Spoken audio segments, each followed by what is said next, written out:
Ugh, who knew work like this could be so hard? Even for this office's standards, it's like I have more work to do this week than last week.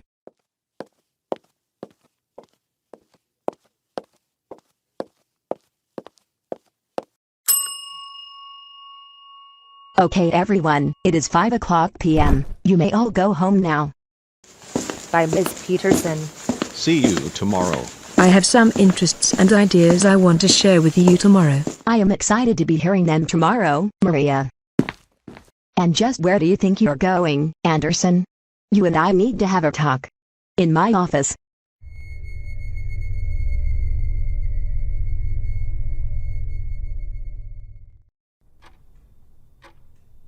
Oh boy, what do you want now? You've been on my back for the last few days not even knowing what I've had to deal with. Well, telling by the tone of voice and the lack of focus you have gotten, I noticed you haven't really been doing your work lately. Why is that?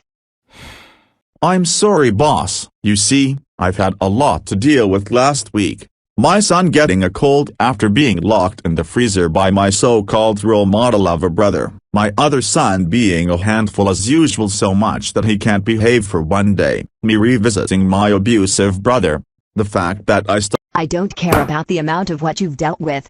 No matter how much stress you deal with, you still have to do your work in order to be a well-paid hard-working employee like the rest of us. I know boss, but The other employees, unlike you, know what they are doing. They don't pull random excuses to not do their work. Because they're smart enough to know that if they do what you did, they'll end up getting themselves fired. You don't want to get yourself fired, right? No, I don't. Then starting tomorrow, I expect you to be working the hardest you can at your work in order for you to not get yourself fired. Got it?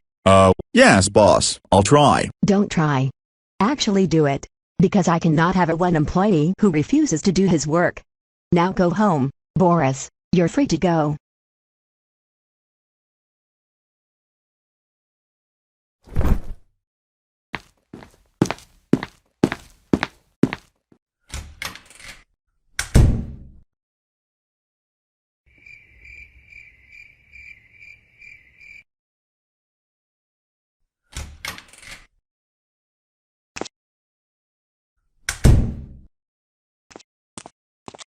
Boris, come right ahead.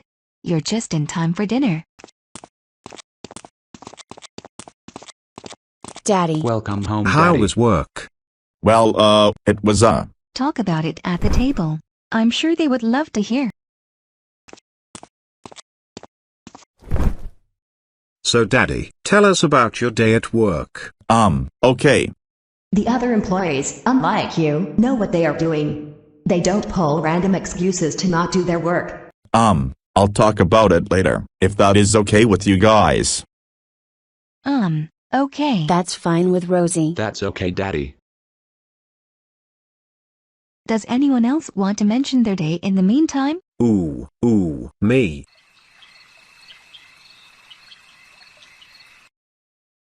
Oh, what's the use? I'm a failure as a father and a husband. I get so distracted by all the drama that goes on in this house that I can't even pay attention to my own work. Boris, a word with you, please? Sure. What do you want to talk about? About how you have been acting lately. What made you not want to share your story about work at the dinner table? Oh, it's nothing, Doris. Really, so you don't have to worry about it. Well, it obviously has to be something. Something that might have stopped you from telling the kids about your day at work. What is it? Okay, fine. I got into trouble with my boss. You got into trouble with your boss? What for? Not paying enough attention to my work. My boss seemed very disappointed in me as she confronted me for my change in focus. Well, it's important to pay attention to your work, Boris. I know, Doris. I know. Sometimes I just find it hard to focus with all that goes on in this house. Caillou constantly gets bullied. Classic Caillou always causes trouble. My brother hates me even more now. There's just so much family issues I have to handle on top of focusing on my work. I understand, Boris. I dislike dealing with that as well. What I always do to help is focusing less on those problems. Oh, believe me, honey, I try doing that, but it's not really easy for me. With all of this going on, I'll lose my job. Oh Boris, don't put yourself down. I know that work can be stressful for you, especially with all of the issues you deal with. I tried explaining to her about the problems, but she didn't want to hear it. Try talking to her about them tomorrow. I'm sure if you give full detail, she will understand. Okay, thanks for the advice. I'm going to go to bed now. Good night. Good night, Doris.